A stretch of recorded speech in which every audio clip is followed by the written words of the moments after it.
하나님 말씀은 호세아서 2장 14절에서 3장 5절까지입니다.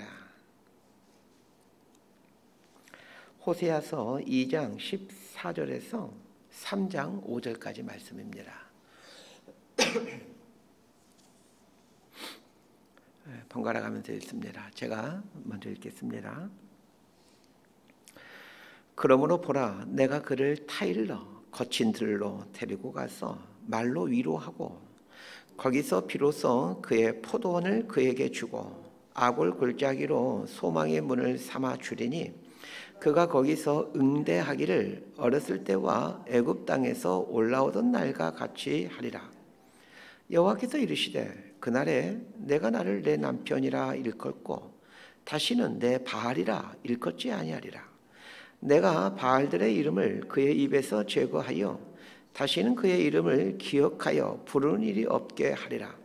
그 날에는 내가 그들을 위하여 들짐승과 공중의 새와 땅의 곤충과 더불어 언약을 맺으며 또 이 땅에서 활과 칼을 꺾어 전쟁을 없이 하고 그들로 평안히 눕게 하리라.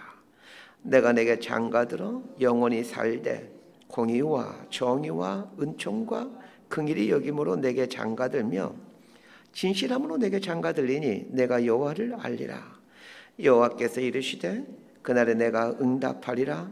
나는 하늘에 응답하고 하늘은 땅에 응답하고 땅은 곡식과 포도주와 기름에 응답하고 또 이것들은 이스라엘에 응답하리라. 내가 나를 위하여 그를 이 땅에 심고 긍휼히 여김을 받지 못하였던 자를 긍휼히 여기며 내 백성 아니었던 자에게 향하여 이르기를 너는 내 백성이라 하리니 그들은 이르기를 주는 내 하나님이시라 하리라 하시니라. 여호와께서 내게 이르시되 이스라엘 자손이 다른 신을 섬기고 건포도 과자를 즐길지라도 여호와가 그들을 사랑하나니 너는 또 가서 타인의 사랑을 받아 음녀가 된 그 여자를 사랑하라 하시기로 내가 은 15개와 보리 한 호멜 반으로 나를 위하여 그를 사고 그에게 이르기를 너는 많은 날 동안 나와 함께 지내고 음행하지 말며 다른 남자를 따르지 말라. 나도 내게 그리하리라 하였노라. 이스라엘 자손들이 많은 날 동안 왕도 없고 지도자도 없고 제사도 없고 주상도 없고 에봇도 없고 드라빔도 없이 지내다가 5절 함께 읽습니다. 그 후에 이스라엘 자손이 돌아와서 그들의 하나님 여호와와 그들의 왕 다윗을 찾고 마지막 날에는 여호와를 경외함으로 여호와와 그의 은총으로 나아가리라. 아멘. 호세아서에 나오는 이스라엘은 단순히 2700년 전에 이 땅에 살았던 그 이스라엘 민족만을 의미하지 않습니다. 호세아가 활동하던 시대가 700 BC 750년경이니까 지금으로부터 약 한 2700년 전에 살았던 분이죠. 이 호세아에서 나오는 이스라엘 민족을 오늘 우리들 읽을 때는 하나님의 백성들을 의미한다라고 생각하고 읽으셨으면 합니다. 호세아서에서 하나님이 이스라엘의 죄악을 지적하실 때마다 이 우리의 죄악을 보여주시고 또 지적하시는 이 하나님을 만날 수 있었으면 합니다. 자, 오늘 본문 14절 말씀 함께 봅니다. 시작. 그러므로 보라, 내가 그를 타일러 거친 들로 데리고 가서 말로 위로하고 가진 방법을 동원해서 이스라엘을 돌이키려 했지만 이스라엘 백성들이 하나님께 돌아오질 않습니다. 그러자 하나님이 마지막 방법을 선택하십니다. 이스라엘을 거친 들로 데리고 가는 겁니다. 여기서 거친 들이란 사람들이 전혀 없는 하나님과 단 둘이만 있게 되는 곳을 말합니다. 이 거친 들이라고 번역된 이 히브리어 단어는 미드바르라는 단어인데 이 단어는 광야, 사막을 뜻하는 단어입니다. 그런데 재미있는 것은 이 미드바르라는 이 말은 이 다바르라는 말에서 연유되는데 다바르라는 말은 말하다라는 뜻입니다. 광야, 사막, 거친 틀은 말소리가 없는 곳이죠. 그런데 깊이 생각해 보면 이 미드바르라는 것은 말씀이 있는 곳, 말하여지는 곳입니다. 광야는 아무것도 없는 것 같지만 그러나 하나님의 말씀이 들려진 곳입니다. 출애굽한 이스라엘 백성들이 광야에서 40년 동안 살아가는데 그 광야는 아무것도 없는 것 같지만 그러나 매 순간 하나님의 말씀이 들려지는 곳이었습니다. 자, 그렇다면 사막, 광야처럼 아무것도 없는 것 같은데 이 말이 전해지는 곳, 그것이 어디입니까? 우리의 마음입니다. 우리의 마음은 하나님과 나와 단둘이만 있을 수 있는 거친 들, 광야, 사막과 같은 곳입니다. 그러면 여러분, 거친 들인 우리의 마음에서 하나님과 독대하는 시간을 가지시길 바랍니다. 아무도 침범할 수 없는 나와 하나님만이 들어올 수 있는 거친 들인 우리의 마음에서 하나님과의 만남의 시간들을 가지시길 바랍니다. 우리의 마음은 지성소입니다. 구약시대 지성소에서만 하나님 대제사장과 하나님이 대면할 수 있었습니다. 마찬가지입니다. 지성소에는 우리의 마음에서 우리는 하나님과 대면해 가게 됩니다. 하나님은 이스라엘과 단둘이만 있는 거친 들로 데리고 가서 거기서 아주 중요한 말씀을 하십니다. 그 중요한 말씀이 이제 무슨 말씀인지는 잠시 후에 살펴보기로 하고, 이 거친 들에서 중요한 말씀을 하시고 난 후 어떤 일이 발생하는지를 먼저 보셨으면 좋겠습니다. 19절과 20절 말씀을 함께 읽습니다. 시작. 내가 내게 장가들어 영원히 살되 공의와 정의와 은총과 긍휼히 여김으로 내게 장가들며 진실함으로 내게 장가들리니 내가 여호와를 알리라. 거친 들에서 하나님과 이스라엘이 이제 독대하는 시간을 갖고 난 이후에 하나님이 이스라엘에게 장가드는 사건이 발생하게 됩니다. 그것도 영원히 장가드는 사건이 발생합니다. 호세아서 1장부터 2장 13절까지의 내용이 어떤 내용이었습니까? 이스라엘이 계속해서 그 음란한 창녀인 고멜처럼 계속해서 우상과 음행하고 있다라는 내용이었습니다. 그런데 남편 되신 하나님이 계속해서 음행을 하고 있는 이스라엘을 데리고 이 거친 들로 데리고 가시더니 그것에 무슨 중요한 말씀을 하시고 난 이후에 그곳에서 하나님이 이스라엘에게 다시 장가가는 일을 하시더라는 것입니다. 도대체 하나님이 이스라엘을 거친 들로 데리고 가서 거기서 무슨 말씀을 하신 것일까요? 자, 15절 말씀을 함께 봅니다. 시작. 거기서 비로소 그의 포도원을 그에게 주고 아굴골짜기로 소망의 문을 삼아 주리니 그가 거기서 응대하기를 어렸을 때와 애굽 땅에서 올라오던 날과 같이 하리라. 하나님이 이스라엘을 거친 들로 데리고 가서 하신 말씀은 아굴골짜기를 소망의 문으로 삼아주겠다라는 말씀입니다. 아굴골짜기가 소망의 문이 된다라는 말은 도대체 무슨 의미입니까?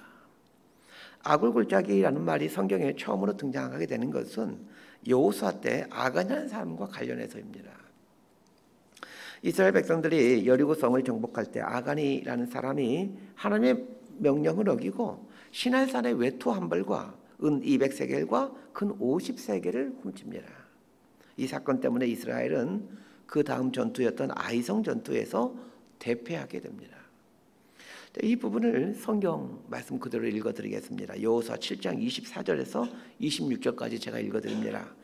여호수아가 이스라엘 모든 사람과 더불어 세라의 아들 아간을 잡고 그 은과 그 외투와 그 금덩이와 그의 아들들과 그의 딸들과 그의 소들과 그의 나귀들과 그의 양들과 그의 장막과 그에게 속한 모든 것을 이끌고 아골골짜기로 가서 여호수아가 이르되 네가 어찌하여 우리를 괴롭게 하였느냐? 여호와께서 오늘 너를 괴롭게 하시리라 하니 온 이스라엘이 그를 돌로 치고 물건들도 돌로 치고 불사르고 그 위에 돌무더기를 크게 쌓았더니 오늘까지 있더라. 여호와께서 그 맹렬한 진노를 그치시니 그러므로 그곳 이름을 오늘까지 아굴골짜기라 부르더라. 아굴골짜기는 하나님의 진노가 얼마나 무서운지를 보여주는 장소입니다. 동시에 그 이스라엘의 탐욕이 얼마나 극에 달해 있었는지를 말해주는 장소이기도 합니다. 아간이 범죄하였습니다. 그 범죄 원인이 무엇입니까? 탐욕입니다. 욕심입니다. 더 많은 것을 갖고자 하는, 더 많은 걸 누리고자 하는 탐욕이었습니다. 이 탐욕이 여리고성의 물건을 만지지 말라라는 하나님의 말씀을 그 말씀을 귀에서 막아버리게 만듭니다. 여러분, 욕심이 하나님 말씀을 내 귀에 들어오는 것을 막아버립니다. 이스라엘이 왜 하나님을 떠나 바알신을 섬기게 됩니까? 오늘 본문에도 바알신 우상이 반복해서 등장하는데, 이 이스라엘 백성들이 우상과 음행한다고 했을 때 그 우상은 물론 다양한 우상들 말하기도 하지만 대표적으로 바알을 의미합니다. 이스라엘이 계속해서 하나님을 떠나 바알신을 섬기게 된 이유는 바알신이 풍요의 신이었기 때문입니다. 더 풍요롭고 싶은 탐욕이 하나님의 말씀을 듣지 못하게 한 것입니다. 아간이 아굴 골짜기에서 죽을 때에 아간 혼자 죽은 게 아니었습니다. 아간의 모든 가족들이 돌에 맞아 죽습니다. 거기서 그치지 않고 그의 소들과 그의 나귀들과 그의 양들과 그의 장막과 그에게 속한 모든 것들이 처참하게 죽임을 당하고, 죽임을 당한 후에는 불로 살라지고, 불로 살라진 다음에는 돌무더기로 쌓여지는 비극스러운 죽임을 맞이하게 됩니다. 아간이 소유가 적었기 때문에 시내산의 외투와 은 200세겔과 금 50세겔을 훔친 것이 아니었습니다. 이스라엘 사람들이 여리고성을 점령할 때는 40년의 광야 생활을 마치고 이제 막 가나안 땅으로 들어왔던 때입니다. 아마 대부분의 이스라엘 사람들이 그렇게 재산이 많이 없을 가능성이 아주 높습니다. 그럼에도 아간은 대부분의 사람들이 그 가난한 시절에 소떼와 양떼와 나귀떼를 소유하고 있는 사람이었습니다. 가장 부유한 사람 중에 한 사람이 아간이었습니다. 그럼에도 탐욕의 눈이 자신이 소유하고 있는 것에 그 가치를 보지 못하게 했고, 하나님 말씀의 귀중함을 보지 못하게 만들었던 것입니다. 하나님은 이런 탐욕에 빠져 하나님의 말씀을 귀히 여기지 않았던 아간에게 그의 가족과 그의 모든 소유를 불사르게 하고, 후대 사람들이 그걸 길이길이 기억하라고 골짜기에 돌무더기로 표시를 해뒀던 것입니다. 이 골짜기는 우리나라에 있는 산의 골짜기와는 상당히 다른 것입니다. 이스라엘을 보게 되면 골짜기에서, 구약시대 보게 되면 골짜기에서 주 전쟁을 많이 하게 됩니다. 골짜기에서 이렇게 그 전차, 그 말이 이끄는 그 전차와 같은 것들이 다니게 됩니다. 골짜기라는 것은 우리에 있는 산 속에 있는 깊은 골짜기, 그런 게 아니라 약간 경사가 진 개활지, 이렇게 생각하시면 됩니다. 그 개활지에 아간과 그의 모든 소유를 태우고 돌무더기를 쌓아놓음으로 이스라엘 백성들에게 이 아간의 탐욕이 얼마나 하나님 앞에 큰 죄가 되었는지를 계속해서 보도록 하시는 것입니다. 아굴 골짜기는 이 이스라엘의 탐욕, 즉 이스라엘의 부끄러움을 드러내는 장소입니다. 아굴 골짜기를 볼 때마다 이스라엘 백성들은 자신들의 조상이었던 아간의 탐욕을 보고 그 탐욕에 대한 하나님의 심판과 진노를 생각하게 됩니다. 하나님이 아굴 골짜기를 오늘 본문에서 언급하시는 것은 지금 호세아 시대에 이스라엘 백성들이 아간과 동일한 범죄를 저지르고 있다는 것을 말씀하고 있는 겁니다. 그런데 이 아굴 골짜기가 소망의 문으로 바뀌게 됩니다. 죽음과 심판을 의미하는 아굴 골짜기가 소망과 생명의 문으로 바뀌어지게 됩니다. 죽음의 장소가 생명의 장소로 바뀌어진다, 이 말을 들으면서 여러분 떠오르는 것이 없으십니까? 예수님의 십자가입니다. 아골 골짜기는 예수님의 십자가가 달린 이 골고다를 생각나게 합니다. 예수님의 십자가는 인간의 죄에 대한 심판을 말합니다. 예수님이 십자가에 달리신 골고다 언덕은 심판의 장소입니다. 그런데 이 골고다라는 말이 해골이라는 뜻입니다. 이 복음서도 분명하게 해골이라고 그 의미를 명시해주고 있습니다. 죽어 뼈만 앙상하게 남은 죽음의 장소가 골고다입니다. 마찬가지입니다. 아골 골짜기는 아간과 아간의 가족들, 그리고 그의 소유들의 뼈가 있는 해골의 골짜기입니다. 돌무더기가 무너지지 않는 한 이스라엘 사람들에게 아골 골짜기는 영원히 심판과 진노의 골짜기로 기억되어 있습니다. 그 심판과 진노의 골짜기가 어떻게 소망의 문으로, 생명의 문으로 하루아침에 바뀌어지는 것입니까? 방법은 한 가지입니다. 십자가를 통해서입니다. 해골인 골고다 언덕에 예수님의 십자가가 내리꽂혀지게 됩니다. 사망과 죽음의 땅인 해골, 그 골고다에 영원한 심판을 상징하는 십자가가 꽂혀집니다. 십자가가 세워지는 순간 골고다는 그 말처럼 완전한 해골로 심판받게 됩니다. 그러나 잠시 후 십자가를 타고 예수 그리스도의 보혈이 흘러내리게 됩니다. 십자가에 내리꽂혔던 그 해골에 보혈이 흘려 적시게 됩니다. 해골에 예수님의 보혈이 흘려 적시게 되자 골고다 언덕에서 온 인류에게 구원의 희망이 비춰지기 시작합니다. 하나님은 아굴 골짜기의 그 아간의 탐욕처럼 범죄한 이스라엘 백성들에게 하나님의 아들이신 예수 그리스도의 십자가를 통해 구원을 이루어나갈 것을 계시해주고 계시는 겁니다. 그렇다면 거친 들에서 하나님과 이스라엘 백성들이 이 마지막으로 했던 그 중요한 말씀은 무슨 말씀일까요? 저는 골고다 언덕 십자가에 대한 이야기일 거라고 확신합니다. 호세아서는 예수 그리스도의 십자가 사건을 통해 하나님과 인간이 화해할 수 있게 된다는 것을 말해주고 있습니다. 거친 들은 하나님과 우리가 만나는 지성소인 마음이다라고 말씀드렸습니다. 우리가 언제 변화됩니까? 우리의 마음에서 예수님의 십자가가 이야기되어지고 십자가가 경험되어질 때입니다. 우리가 계속해서 해야 될 것이 무엇이겠습니까? 이 아무도 없는 거친 들인 지성소인 우리의 마음에서 예수님의 십자가가 꽂혀지도록 하는 것입니다. 그래서 계속해서 그 십자가에 예수 그리스도의 보혈이 흘러내려서 내 삶의 지성소의 마음을 적셔져 가게 하는 것입니다. 십자가에 당신의 아들 매달아 놓으신 하나님을 경험해 갈 때 우리의 인생은 아굴골짜기 인생에서 소망의 문으로 바뀌어져 가게 됩니다. 탐욕의 인생, 저주의 인생에서 생명과 소망의 인생으로, 진리의 인생으로 바뀌어져 가게 됩니다. 아굴골짜기가 소망의 문으로 바뀌어지는 순간 지난날 우리의 인생을 아굴, 괴롭게 하다라는 뜻인데 이 괴롭게 했던 모든 죄악들은 사라지게 됩니다.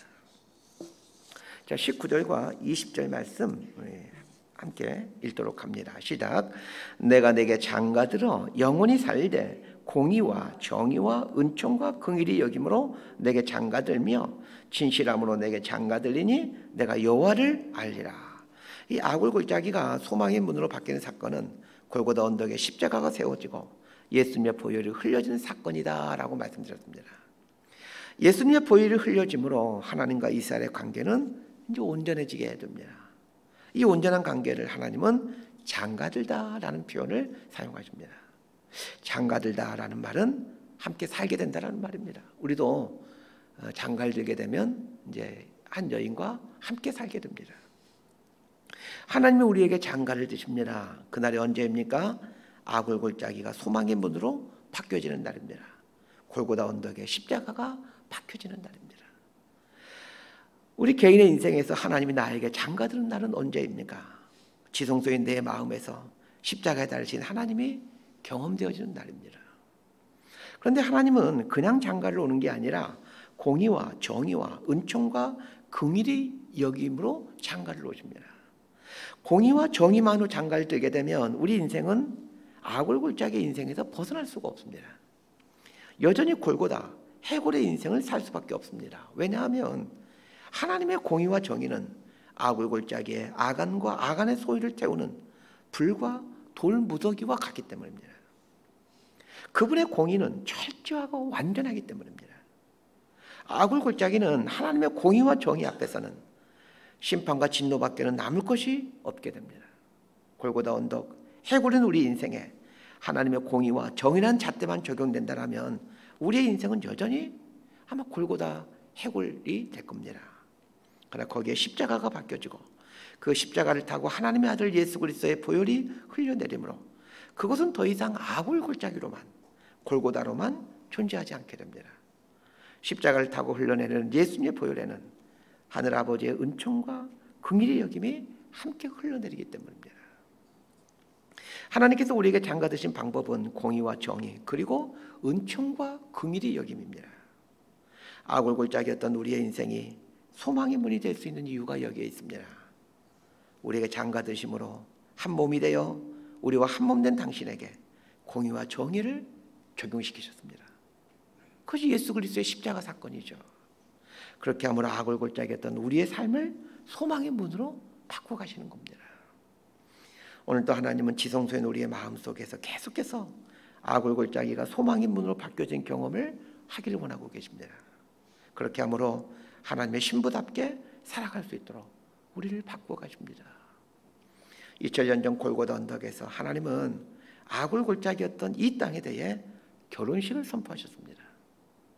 그리고 선포된 그 결혼식은 주님 다시 오시는 날까지 하나님 자녀들의 마음과 삶 속에서 매일 매 순간 현재의 사건으로 일어나게 됩니다.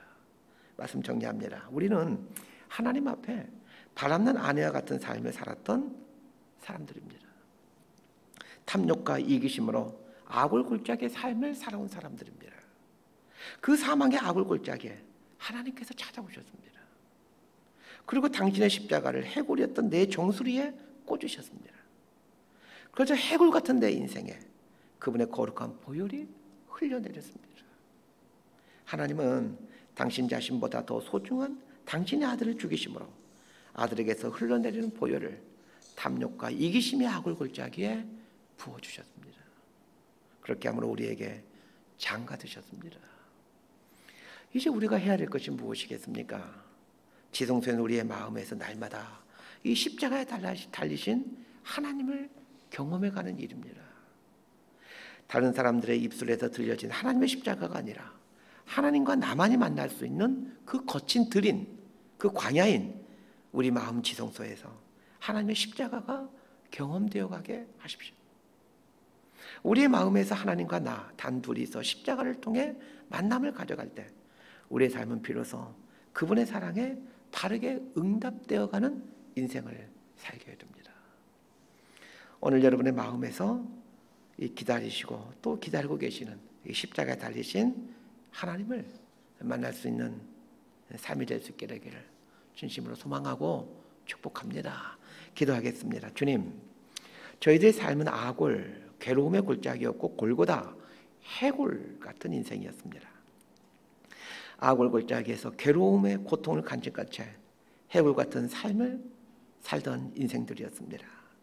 탐욕과 이기심으로 날마다 우리 삶을 악골로 만들어가고 해골로 만들어가는 삶을 살아왔습니다. 그런데 이런 저에게 하나님께서 긍휼과 은총의 심장을 가진 채 찾아오셔서 십자가를 박아주시고 당신의 거룩한 보혈을 흘려주셨습니다. 주님, 하나님의 보혈로 탐욕과 이기심, 사망의 골짜기에 생명과 진리가 싹트고 소망과 기쁨이 생기게 해주시니 감사드립니다. 날마다 우리 마음에서 십자가에 달리신 하나님을 경험해 가므로 그분의 사랑과 긍휼에 입맞추며 살아가는 이 결혼식의 삶을 살아갈 수 있도록 우리 삶을 붙들어 주옵소서. 다시는 탐욕과 이기심으로 악골의 삶, 해골의 삶을 살아가지 아니하도록 우리 삶에 뿌리 내려진 예수님의 보혈로 인해 생겨나게 된 생명과 진리가 언제나 우리 삶을 주장해 갈 수 있도록 우리에게 은혜를 내려 주옵소서. 예수님 이름으로 기도드리옵나이다. 아멘.